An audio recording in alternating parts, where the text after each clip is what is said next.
great pleasure to have introduced the Starr lecture, this Starr, on families of rational connected varieties. Okay, so we are almost finished with the proof of this theorem. There's just a little bit left to do, but let me remind you of the setup. We have a smooth projective, well, we have an algebraically closed field, not necessarily characteristic 0. We have a smooth projective curve. Let me draw a picture. B is a smooth projective curve.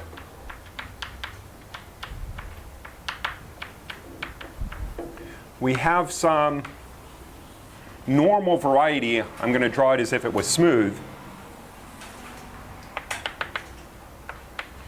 So x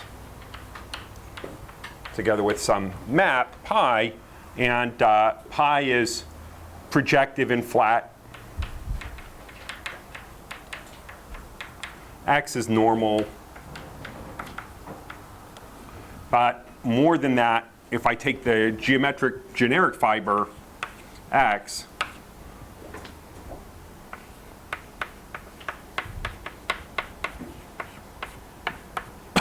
then this is normal. And the smooth locus of this normal variety is separably rationally connected.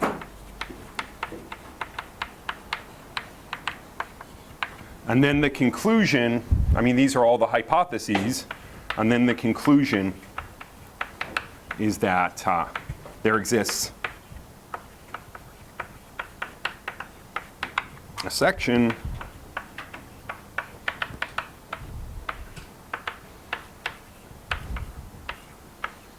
and we have almost all of the pieces in place. There's this one deformation theory result that I'm just quoting.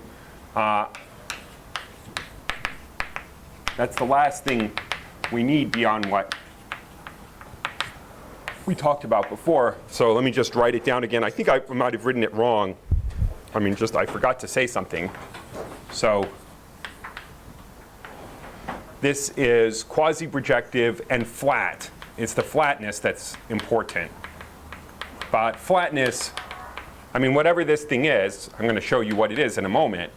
But flatness for this thing is just going to follow from flatness for this morphism. And in particular, S is going to be a smooth curve. So flatness will be almost automatic in that setting. But quasi-projective and flat.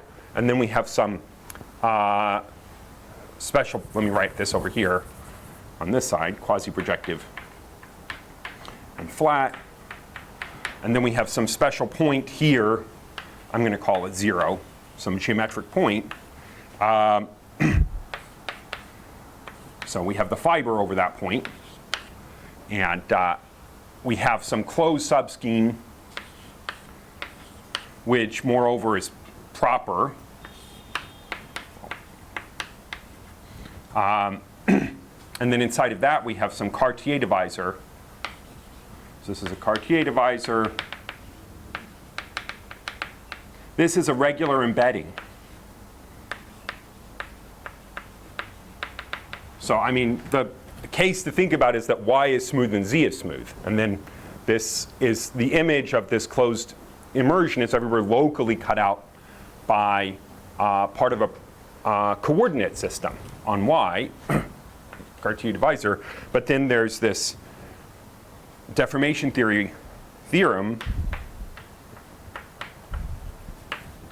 if H1 of the normal bundle of z in y, well, twisted down by this Cartier divisor equals 0, then this forgetful map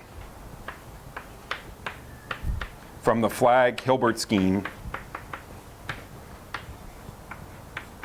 to the usual Hilbert scheme that takes a pair, ZW, and just forgets about Z, only remembers W. This morphism is smooth at this particular point. At this one point. So it may not be everywhere smooth, it's probably not everywhere smooth, but it's smooth at this one point, and therefore, in particular, if you take any irreducible component of the Hilbert scheme that contains W, there's some irreducible component of the flag Hilbert scheme that dominates it. That's how we actually want to use this. But then what's my S? And what's this Y? So what we did was we just, first of all, there's some ramification divisor in here. We can't avoid that. I mean, it's a serious obstruction. If you don't somehow deal with this ramification, then there's a possibility that you can't find a section. I mean, if there's any fiber that's where every irreducible component is multiple, if the total space is smooth and there's any fiber where every irreducible component of the fiber is multiplicity bigger than 1, then there can't exist a section. So whatever your argument is, somehow it has to deal with this issue of multiplicity of fibers. So we just defined inside of X this divisor delta, which is the sum over all closed points of the fiber minus the reduced scheme of the fiber. I mean, there are only finitely many fibers fibers that could be non-reduced. And so this is really a finite sum, and for each of those finitely many fibers, I'm taking this divisor minus its reduced divisor. Of course, those are just Weil divisors, but I really do this inside of the smooth locus. So there's some U inside of X, which is smooth and whose complement has codimension 2 because X is normal, and you do this there. And then you choose a curve which is transverse to this thing. I mean, not a section, not yet. So it's transverse, which means it's going to have the same kind of multiple structure that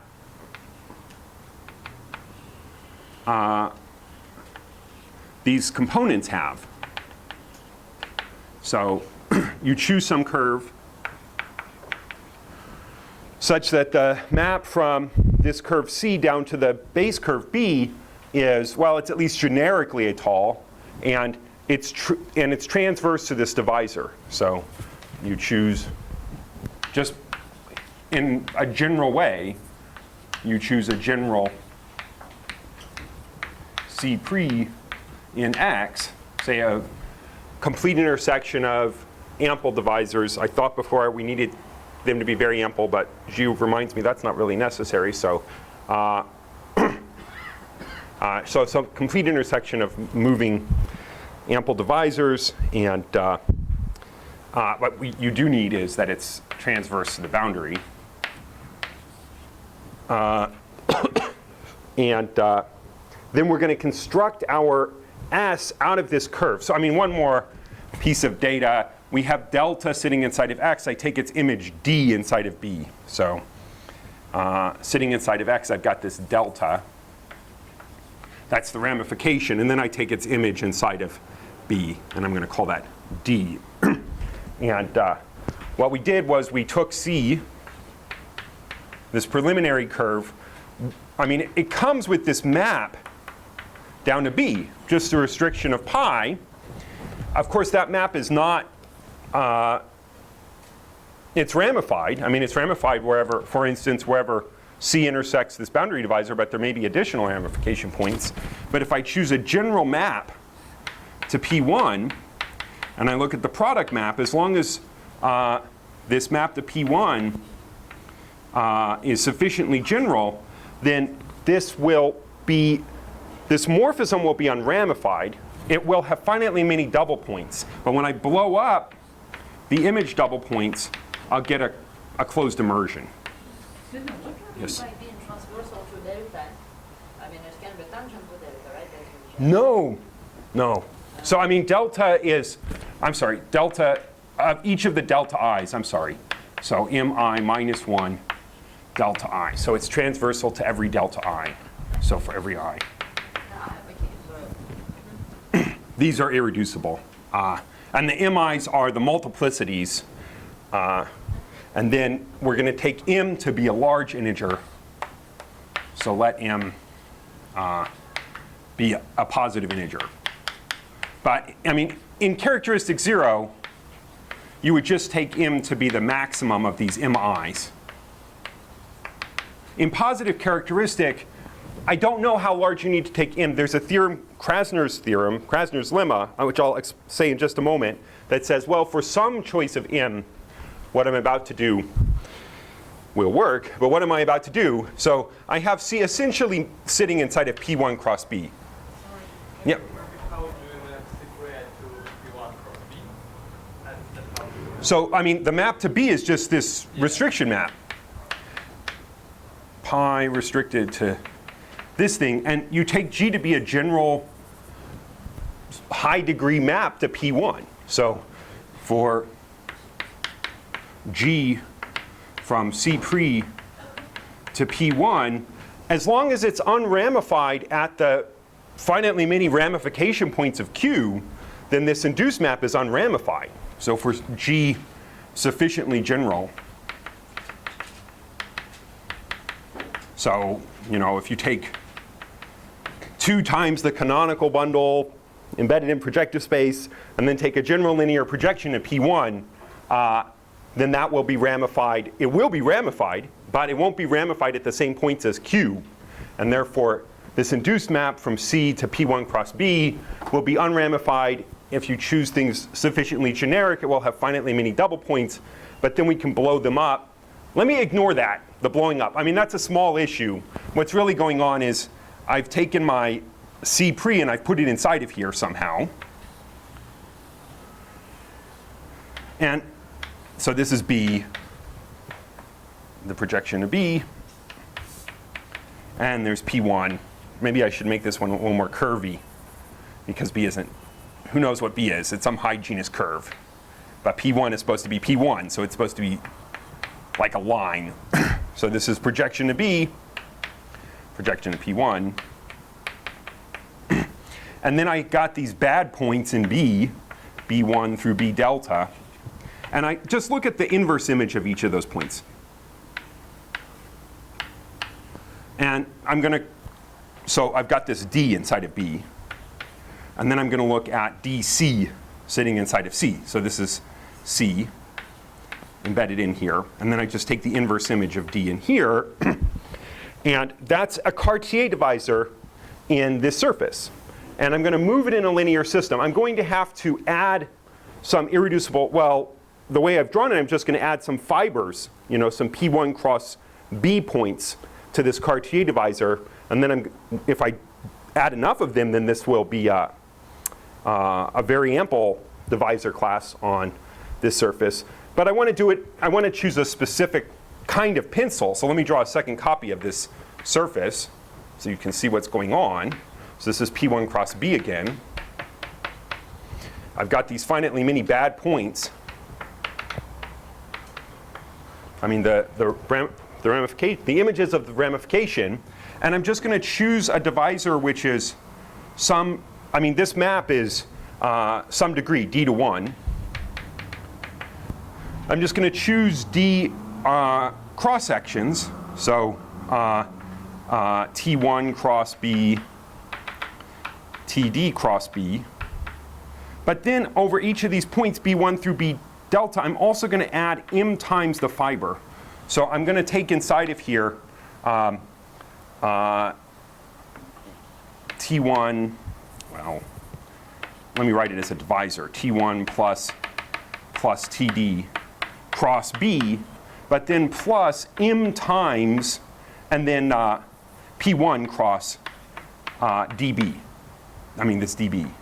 I don't know if I was writing the D before, but I mean this divisor inside of D. So I take that Cartier divisor inside of, I guess this is 1, 2, 3, 3.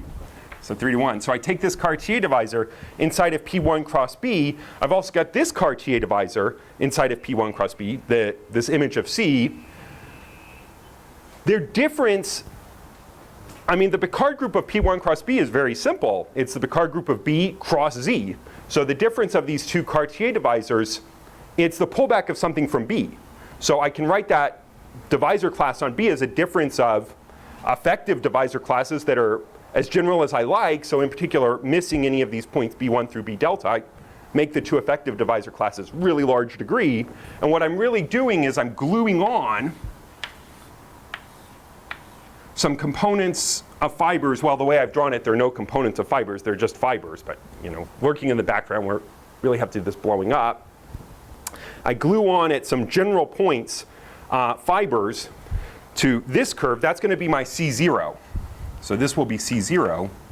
And similarly to this curve. I mean, I've already taken these big multiples of these fibers, but maybe I have to add on a few more fibers. So that's going to be my C infinity.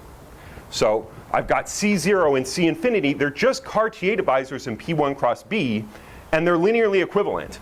So C0 is linearly equivalent to C infinity. I mean, that's how I choose these vertical things to glue on, is to make them linearly equivalent.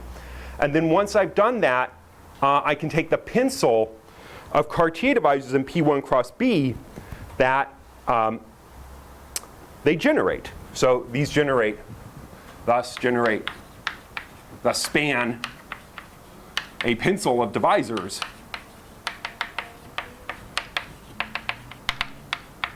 on P1 cross B, and we take S to be that pencil, essentially. I mean, there's a little bit of an issue. It's a tiny issue, which is that there will be finitely many, as long as I choose these vertical things for this component and the vertical things for this component to be disjoint, then by Bertini's theorem, a general member of this pencil of divisors is smooth, but there will be finitely many fibers that are singular. Well, C0 is certainly singular, and so is C infinity, but there may be finitely many others. So I throw those out. So I let S be the subset of the base of this pencil, base parameter space of this pencil, P1. So it's open.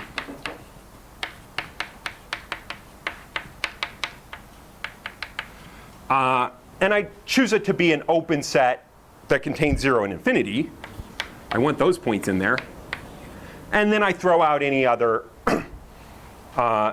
singular fibers, but not including other singular fibers. I mean, it's not really that important, but it's easier to think about if you don't include other singular fibers. So when I do that, if I look at the family of Cartier divisors in P1 cross B that I get, I'm going to call that script C. Of course, it's just P1 cross B blown up at the base locus of this pencil. But that's not really what I'm after. So I've got C. It's sitting over this pencil. I mean, it sits inside of S cross P1 cross B. But I don't really care about most of that. I do care about the map to S. And I also care about the map to B. That's what I really care about most. I can't write it as an inclusion. It's just a map to B. Let me call that Q. So this map, let me call it phi. I can take the inverse image of D inside of here. So there's this M. And where did this M come from? I glued on to my union of cross sections M times P1 cross D. Why did I do that? So sitting inside of here, I've got D, and I could take the inverse image of D inside of here. And if M is sufficiently large, there's something called Krasner's lemma. And Krasner's lemma says that as long as M is sufficiently large, when I look at that inverse image of D, so Krasner's lemma,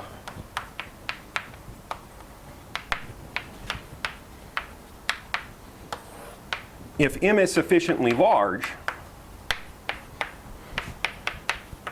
then Q inverse of D is just isomorphic, well, okay, except for infinity. So let's define S star to be S minus this one special point in infinity. Infinity is the point that I really want. It's the point where I have some family of covers of B. The first one is C0, where I started with the cover that was actually sitting inside of X. I mean, there is no X in most of this picture, and then I glued some vertical stuff on.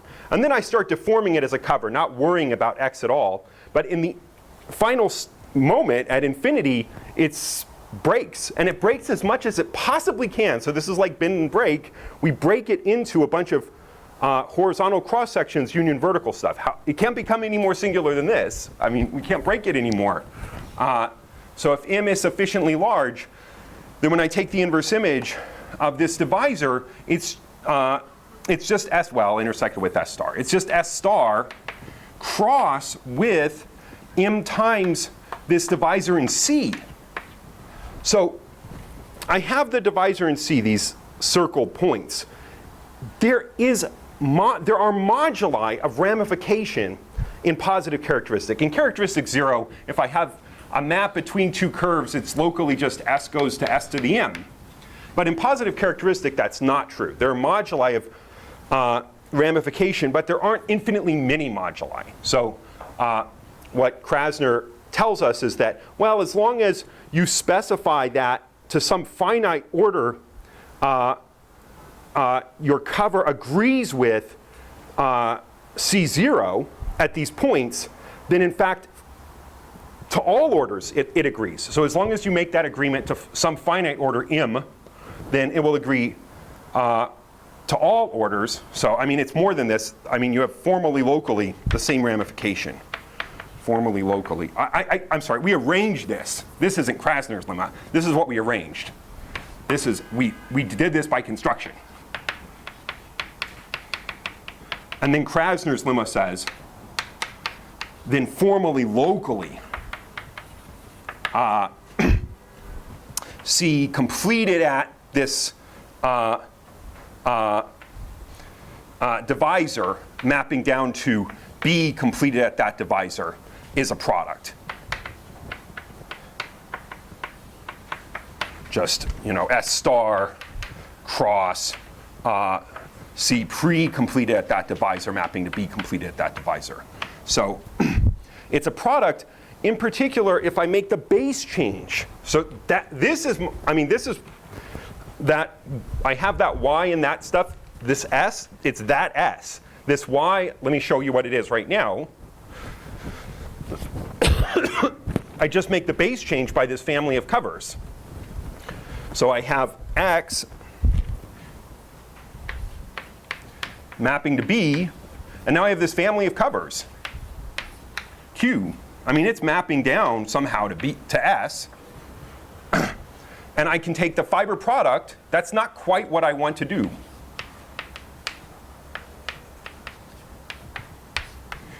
Why is that not what I want to do? The problem is that this is very singular. I mean, well, of course, this is, I mean, there are these singular fibers of this. That's not really what I'm talking about. This map, I mean, at each of these ramification points, I've erased them. It was locally ramified, and then I took a fiber product with something that was ramified over exactly those same points. So if I take a fiber product of two morphisms, each of which are ramified, even if this is smooth and this is smooth, the fiber product will be singular. So what I want to do is blow up to get rid of those singularities. Of course, in positive characteristic, that's in general a little bit of a problem, but it's really not a problem here because I rigged this thing to have the right, I mean, I know what's going on over B. So this Krasner's lemma is there just so that I know exactly what's going on over B. So in particular, sitting inside of here, I've got my D, which sitting inside of here, I've got D fiber product delta. And I can just blow this thing up along here. I mean, of course, you have to put the right ideal structure on this. And you figure out what ideal structure you need just by looking at C0. So, I mean, again, because this thing is formally locally around DC, a product, if I tell you what ideal sheaf I want just for C0, for C pre, then I just use that ideal sheaf everywhere. And that will give me my Y. So I take a small blowing up of this thing. And that's my Y. So, again, just think about if you take the fiber product of the squaring map with itself. So if I take A1 mapping to A1 by S goes to S squared, or S goes to S to the M, and I take the fiber product of that map with itself, of course it's singular. A1 cross A1 over A1. That's like TU, I mean, if this is coordinate, well, I guess it's S and T, then the condition is that S squared equals T squared. I mean, that's what we're looking at, and that's singular. But I can blow it up at the point where S and T are both 0, and then it becomes smooth. So it becomes just a disjoint union of two copies of the affine line. So this is this blowing up. So I'll get back to A1 disjoint union A1 just by blowing up, and that's exactly what you're going to do here as well. So we had this ramification. It was a serious issue, but when I base change by something with the same ramification and then I blow up, the ramification goes away. I mean, if I think of this thing as fibered over either of those two A1 copies, it's no longer ramified. So to a certain extent, this is how you get rid of that ramification issue. But in a more honest way, now we've given ourselves a family where we can apply that deformation theory result. So what was the deformation theory result? We have S. I'm going to have a special point 0. I'm also going to have that special point infinity, but the deformation theory result is going to apply to 0. And then I have YS. And when I look at the fiber over 0, that's C0. So C0 was essentially C, let me put it back on the board. C0 was this C pre, but with finitely many vertical things glued on. You know, just at finitely many points you glue on something. So this is C0. It's C pre union with this vertical stuff. So it is singular, but it's not very singular. I mean, it's nodal. It's at worst nodal. So I take the fiber of this thing over Y0, and C0, it had this map to X. I mean, so this was in this family of covers of B, this was the only one that came with the map to X, and in particular that map to from C0 to X, it gives me a map, a section here. So J0. So I do have a section just over 0. There is basically no chance that that section will deform. I mean, there's an obstruction to deforming that section.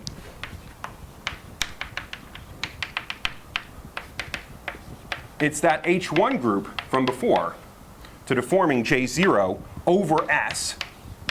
It's this H1, C0, and then the normal sheaf of C0 and Y0.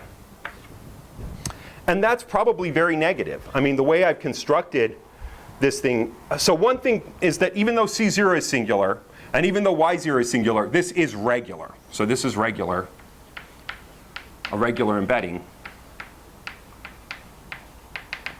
I mean, I essentially, I chose C to have all of this transversality built into it. And when you look at the model over this nodal curve, it is a regular embedding. So it's a regular embedding. I get to apply this deformation theory result. But this normal bundle is probably negative, probably very large. This H1 is probably very large.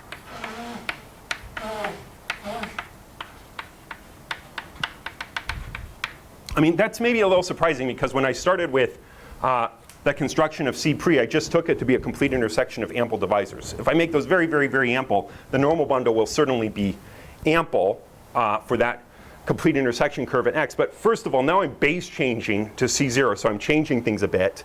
But also, then I'm doing this normalization business. So at each of those stages, I kind of lose control over the normal bundle.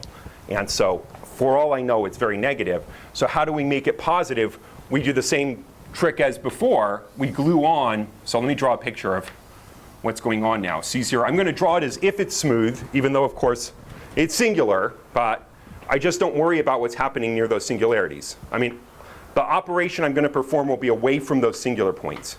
So the singularities aren't going to affect any of this discussion. So if I look at Y0, mapping down to C0, and now I've got this section, J0. So it's going to give me now a curve, a section curve. Before I just had a curve. I mean, when I drew script X before, I just had some curve of some degree D to 1. I mean, not 1 to 1, but now it's actually a section. And now in as many points in the base as I like, as many points on every irreducible component of C0 as I like, I'm going to perform the following operation. Inside of the fiber, I'm going to glue on some very free curve that intersects this point J0. So at some number of points, U1, UN, I just glue on some curve, C1, dot, dot, dot, Cn. And remember how the normal bundle changes when I take a union, a nodal union like this. The way the normal bundle changes is as follows.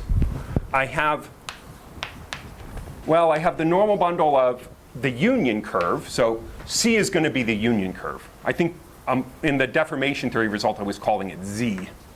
But Z will be C. It will be this union curve. C0 union, all of these teeth. So this is one of those combs. I take C0 to be J0 of C0 to be my handle. And then at as many points as I like, I glue on one of these very free curves. And what's going to happen is that I have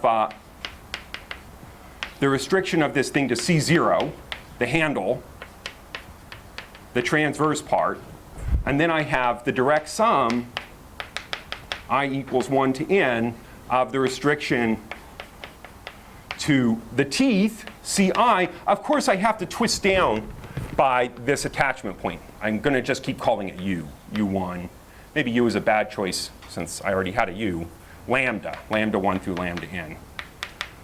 Lambda n. So I twist down by that point on that curve. It's a Cartier divisor on that Ci curve. So this has become a little bit negative because I twisted down by 1 point. But Ci is isomorphic to P1, and I'm just twisting down by O of minus 1. So as long as this is fairly positive, twisting down by that O of minus 1 isn't going to introduce any H1.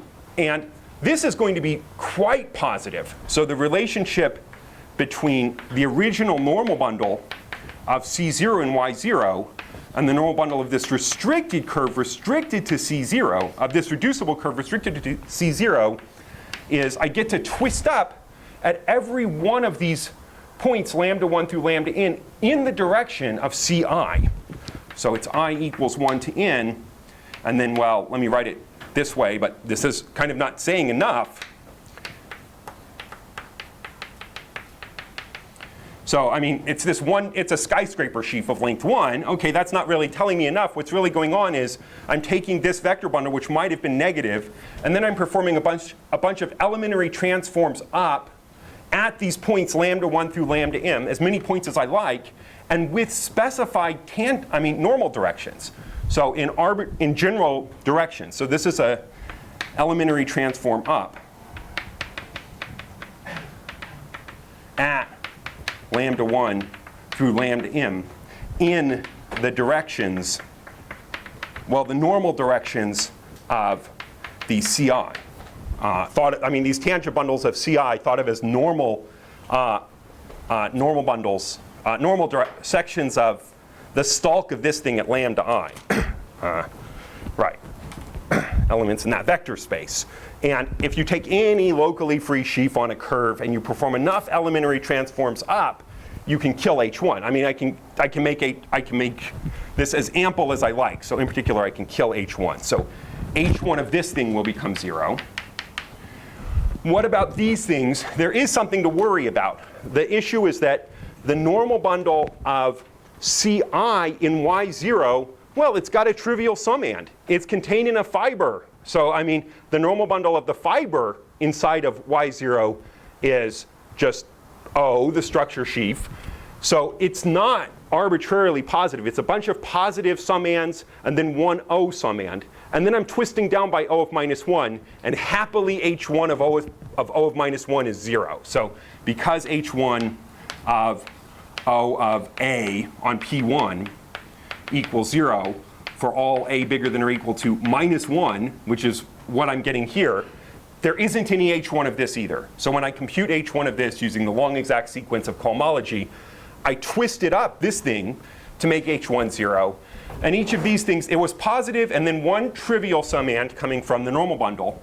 And then I'm twisting down by O of minus 1, so I'm making those positive things slightly less positive, and I'm making that O an O of minus 1, but that still doesn't have any H1. So, I mean, you just barely win, and so H1 of this is 0. So after gluing on a lot of these teeth, modifying J0 of C0, now I've got a curve inside of here, C, I mean, it's what I was calling Z before, and I can apply the deformation theory argument to that closed subscheme of this fiber over this point of this base. And then what you get is that this Hilbert scheme,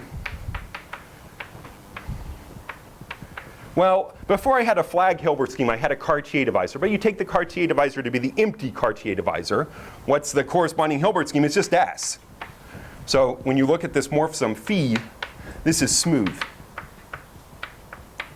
at this point C. So because it's smooth at this point C, in particular, if I take, I mean, S is just, you know, some open subset of P1, and I take this particular point inside of here, C, and if I take, I mean, there will be a unique irreducible component of this thing that contains C, and that will dominate S, and so I just take a complete intersection curve inside of that. So inside of here, I mean, I could take the whole irreducible component. It wouldn't really change the argument. But inside of here, I can find a curve such that this map is projective and flat. I mean,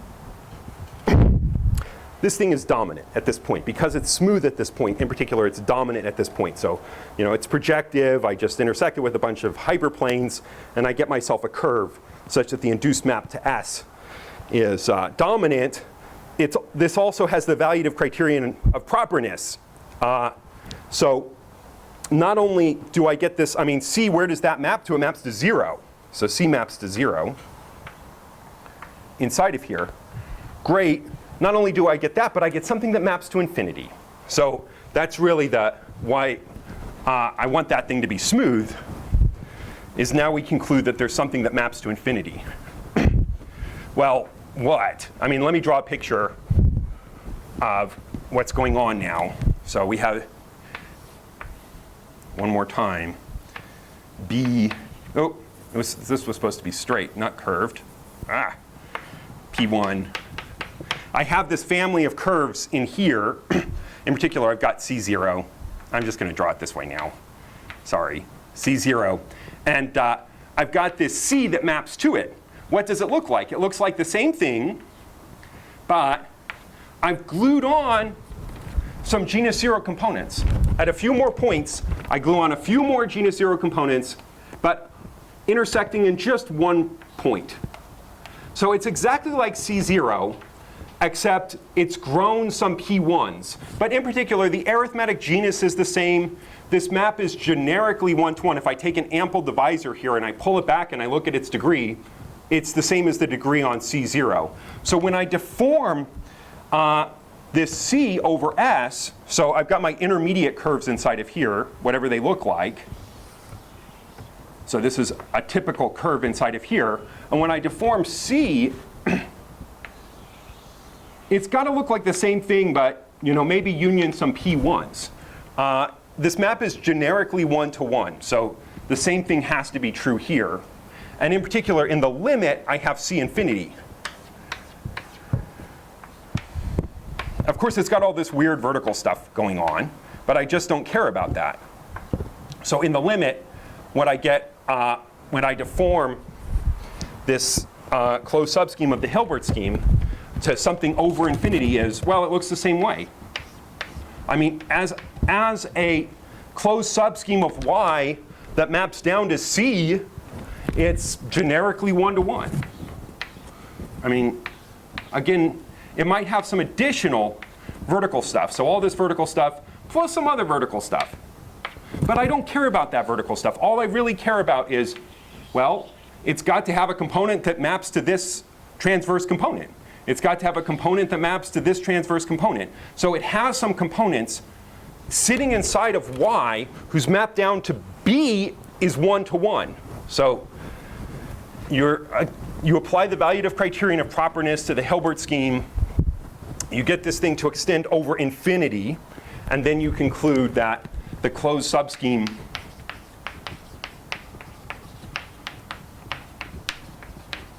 of y infinity obtained by deformation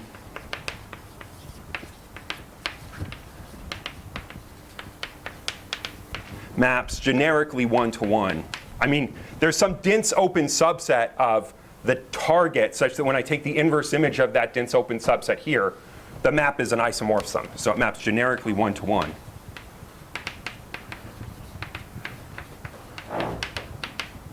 To C infinity, which then maps to B. So its map to B is, as far as the components that actually dominate B are concerned, not this vertical stuff, it's just a bunch of copies of B. So in particular, this was happening inside of Y, but Y was the base change of X. So when you look at the image of that closed subscheme inside of X, that's going to be a bunch of sections. Well, maybe the same section over and over again for all I know. Maybe D times the same section, but the images in X are sections.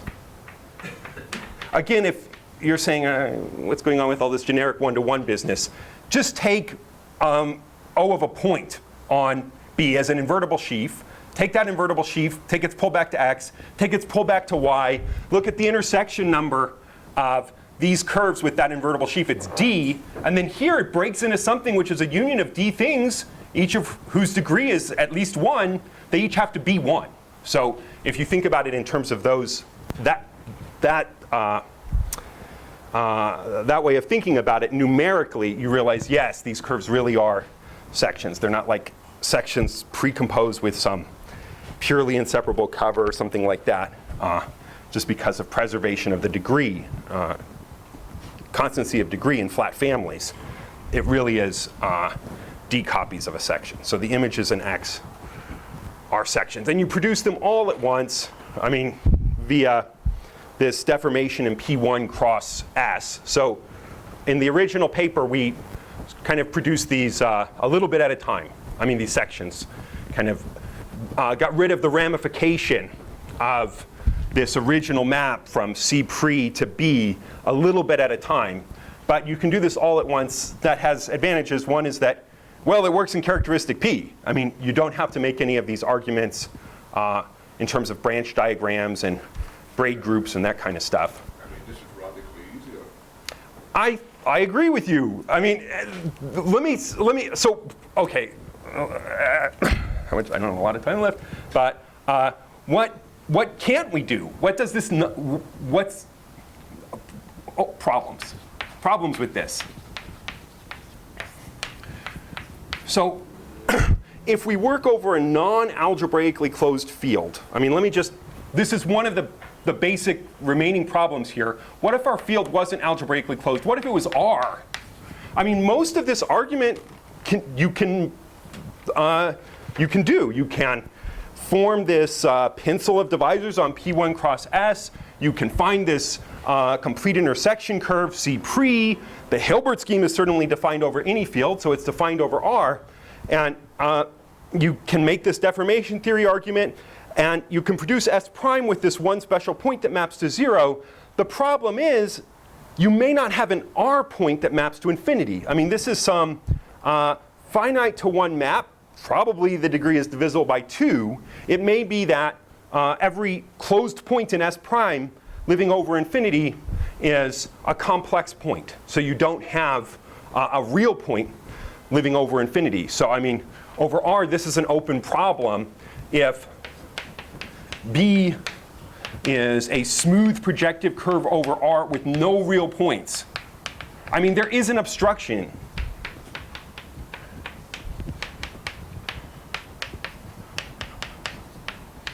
So if I take a fibration over a real curve, if the real curve has real points, but script X doesn't have real points, then there can't possibly be a section. So there is a topological obstruction to having a section when you work over the real numbers. But if we assume that the base curve has no real points, that obstruction goes away. So there's this open problem does there exist a section defined over R? I mean, once I base change to the complex numbers, there exists a section. So I could take a complex conjugate pair of sections, but I don't know if I can find a single invariant section defined over R. And I mean, this, you might say, well, you're just making up problems to try to solve. But it's really outrageously embarrassing. We do not even know that there is, yep. If there is one real point, then Well, if there's a real point of x, then it maps to a real point of b. So there aren't any real points of x. If you if you have a real point from B, can you say that there is a section? No. I mean, if there are real points of b and there aren't, if there's any real point of b that doesn't have a real point of x living above it, then there's no section. So for instance, I could take the conic with no sections. I mean, so here's the extent of our ignorance. Take a product. Take this to be, say, some phonomanifold, even just, take this to be some phonomanifold. Say a phonomanifold with no real points, like the conic with no real points, the zero set of x squared plus y squared plus z squared equals 0 inside of P2, and take B to be RP1, then there can't be a section. I mean, if there was a section, then you would in particular be getting a map from RP1 to that conic, and every real point of RP1 would have to map to some real point of that conic that doesn't have any real points. So there aren't always sections, but if I assume B has no real points, and I look at this, just the projection here, does there exist a map, a section? And again, a section is just a map from B to X. So if you take a real curve with no real points, and you take a real phonomanifold, I mean, of course, if the phonomanifold has real points, then you can just take the constant map. So take a phonomanifold that doesn't have any real points. Then is there a map from B to X? And the answer is yes, if the genus is odd. We don't know whether the answer is yes if the genus is even. If you take a phonomanifold with no real points, we don't know whether it contains any curve of even genus, in particular genus 0. So, I mean, it's kind of outrageous what we don't know about phonomanifolds over the real number. So, I mean, this is, it maybe sounds like a made-up problem, but there's so much we don't know about real phonomanifolds. I mean, there are a lot of things that you can construct real phonomanifolds having all sorts of special properties, having given topology, et cetera. But if somebody hands us a phonomanifold, not one we constructed, there's very little that we know about those things. That's one thing we don't know. Another thing we don't know, the Hassett-Chinkel conjecture. So this goes back to the topological picture. Remember the topological picture, I mean, this is the way we draw all of these pictures. You imagine you have some topological fibration over a curve. I mean, that's what I draw, where the fibers are path connected. And then topologically, what you know is not just that there exists a section, but if you specify on, say, the 0 skeleton what you want the section to do, then you can find a section that does that. So if you specify points of fibers, you can find a section that passes through those points. Now, of course, that's not always possible. Did I erase my picture? But it can happen that some irreducible components of some fibers have multiplicity. We know that there is a section there for every irreducible component. I mean, every fiber has at least one irreducible component of multiplicity 1. But this is the conjecture for finitely many points. For any finite collection of points,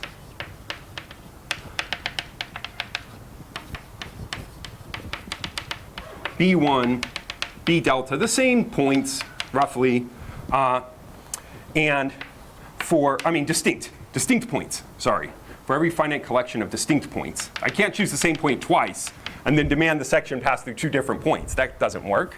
And multiplicity 1 irreducible components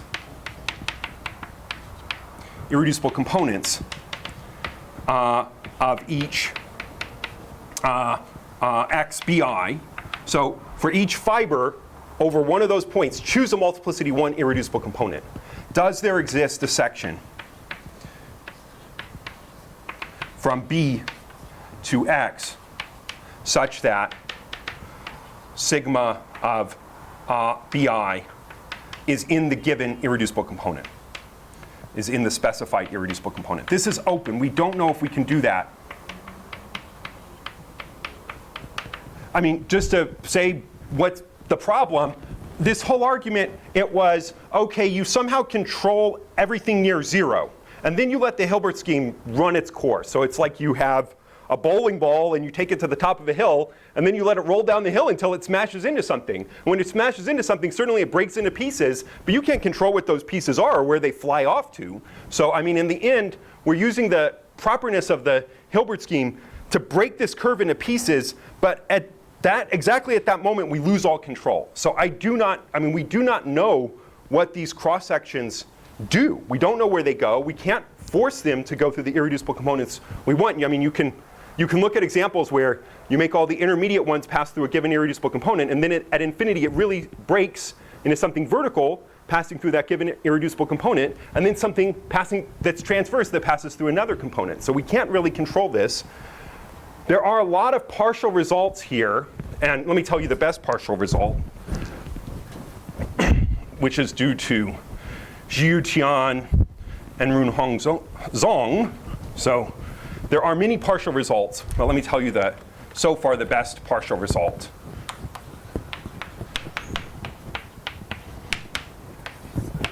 Which is due to Tian and Zong. Weak approximation holds, I'm going to say it wrong, and Zhu will probably get angry at me, and he should because I'm saying it wrong. But weak approximation holds at all places of potentially good reduction. But that's not quite right. Holds at all places of potentially good reduction in the strong sense. Good reduction in the strong sense. So what's going on? So for these finitely many points, this doesn't sound like it's saying anything if the fiber is irreducible. I'm just asking that it intersects some given irreducible component, and if there's only one irreducible component, it certainly intersects that. But what Hassett and Schinkel proved is if you start with a model where some fiber is smooth, and then you blow it up, you introduce some exceptional divisors, as long as you talk about an exceptional divisor that has multiplicity 1, then you can make this intersect that exceptional divisor. So if there is a model, not necessarily this model, but if there's some model, some projective birational model of this thing, where this fiber is smooth, everywhere smooth, then weak approximation holds at this particular place. So that's called good reduction. If there's some projective birational model where the fiber is smooth, that's called the place of good reduction. And then they prove that weak approximation holds. What Tian and Zong prove is, well, if after some finite base change, some cyclic base change, this is in characteristic 0, and so is their result, so characteristic 0.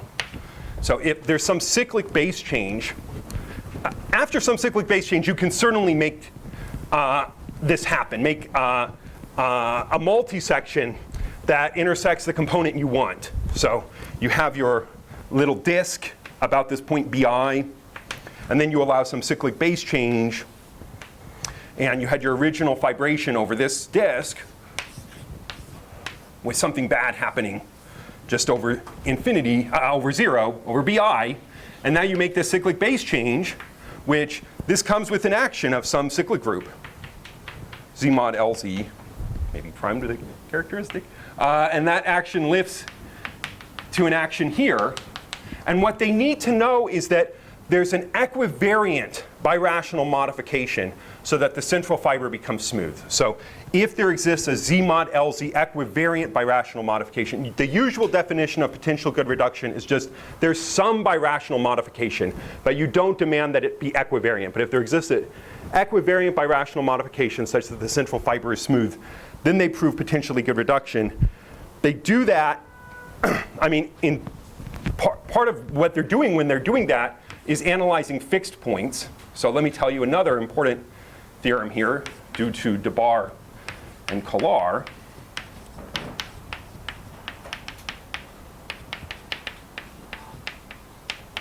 So this in characteristic 0, this is due to Campanat. So, okay, I'm going to tell you this, but first let me tell you Campanat's theorem. In characteristic 0, if you take a finite, well, it has two parts. It doesn't have to be finite order, I'm sorry. If you take any self-map of a rationally connected variety, this is rationally connected, then there exists a fixed point.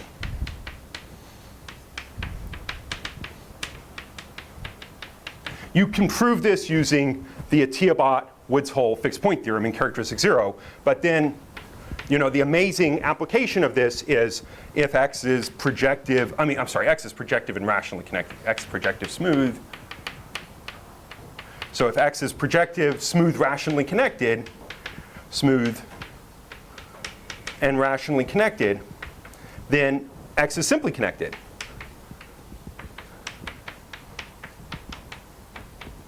So, there are two parts of this. First, why is the fundamental group finite? And that, there are various different ways of proving that. But one is, well, if for any 2 points I can find a rational curve connecting them, then I can look at the parameter space for those rational curves. I can cut it down to a finite set somehow by intersecting with hyperplanes. And whatever the degree of that finite set is, that is an upper bound on the degree of any cover. So, every unramified cover is finite of degree, at most that degree. So, using the fact that P1 is simply connected, you can get an a priori upper bound on the fundamental group. And then, well, now when I take the universal cover, because it's finite, it's again smooth projective and rationally connected. I can lift those P1s, and now I look at the group of deck transformations. It gives me some fixed point free automorphism, but there is no such thing. There exists a fixed point. So that contradiction proves that X is simply connected. The Barr and Kolar, the same thing holds in positive characteristic. Same true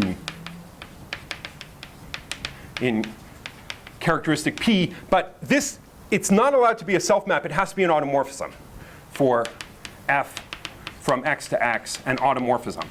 Of course, that's all that's necessary in the second part, because I've got deck transformations. They are automorphisms. So also pi1 of X is simply connected. X is simply connected.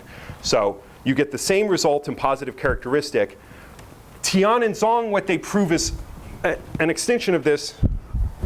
They say, well, not only are there fixed points, but if you take any two fixed points, there's an equivariant P1 that connects them. So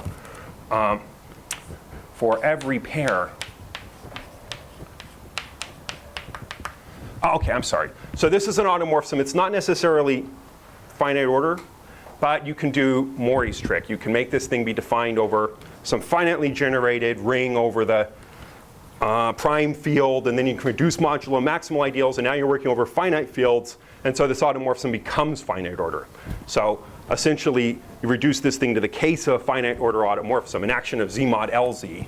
So for every pair x0, x infinity, in the fixed locus for the Z mod LZ action, there exists an equivariant, so P1, 0, infinity, with the action of Z mod LZ. Of course, I'm assuming L is prime to E. This is true in any characteristic. Okay, I'm sorry, characteristic P, characteristic K does not divide L. Let me say it that way. So it's true. There's something that's also true in characteristic P, but let me, if the characteristic divides L, but let me just ignore that. X, x0, x infinity, and everything is equivariant. You let Z mod LZ act on P1 the way it does, fixing 0 and infinity by some root of unity, and you have the given action on X, and they prove if you take two fixed points, then there's an equivariant P1 that connects them. And then they use that to prove this weak approximation result. There are huge numbers of things that we don't know. There are these wonderful recent results like this result of Tian and Zhang, but we don't know the real case. We don't know the symplectic case. So if you work in the category of symplectic manifolds rather than complex projective manifolds, symplectic almost complex manifolds rather than projective manifolds, we don't know this. It's false in the category of compact complex manifolds. So there are families of compact complex manifolds which are separate, I mean, have these very free curves on them, and yet there's no section. So, and it's this smashing at infinity part that is the problem. The duodec space that you would use in place of the Hilbert scheme is not proper, not even its connected components are proper. So that's a very serious problem. And well, I know I promised you guys to talk about rational simple connectedness. There is a version of all of this theory when you work over a two-dimensional base. You have to replace this notion of rational connectedness, this analog of path connectedness, where you replace the unit interval by P1. You have to replace that by a notion of rational simple connectedness. The idea of that is that for usual simple connectedness, you demand that the loop space be path connected. That's one way of saying simple connectedness. Maybe not the simplest way, but it's one way of saying simple connectedness. Kontsevich introduced these spaces of stable maps. They're compactifications of just spaces of smooth maps. And they, at least in the limit, in some sense, approximate the loop space. In fact, there are conjectures of Graham-Siegel that really should be true. I mean, in some homotopy limit, these spaces should become the space of continuous maps of the two-sphere into your manifold. So you look at these Kontsevich spaces and you demand that those be rationally connected. It's the analog of saying the loop space should be path connected.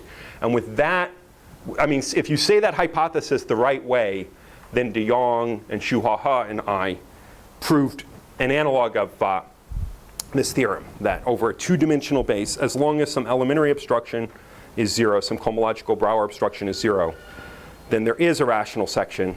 But we have very, very few examples. The examples we have are almost all projective homogeneous varieties. And the reason we can do anything with projective homogeneous varieties is because people understand the parameter spaces of minimal rational curves. I mean, this is where the whole subject started, with Mori proving Hartshorne's conjecture by saying, well, if we have something that we think should be projective space, let's look at the parameter space of minimal rational curves containing a general point, and then try to work inductively. We completely understand the parameter space of lines on Pn, so we should be able to use that as a way of breaking this down into reducing the dimension. And we have the same sort of thing. So if you look at a projective homogeneous space, people completely understand the space of lines.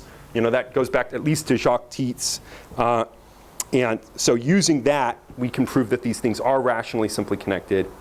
But we have almost no other examples. So this theory of rational simple connectedness, at the moment, it's very much stuck on not having very many examples. And the examples we have behave in a very unexpected way. In particular, if you look at complete intersections in Grassmannians, it doesn't appear to be something just about positivity of the tangent bundle. It's some other notion that we don't quite understand. Well, I'm sorry, I didn't really talk about rational simple connectedness, which I should have. I did, at least you guys have those notes, but I felt it was more important to explain the proof of this Graeber-Harris-Starr theorem, since that's had many more consequences at any rate than this rational simple connectedness. And I think I will stop there. Thank you very much for your attention.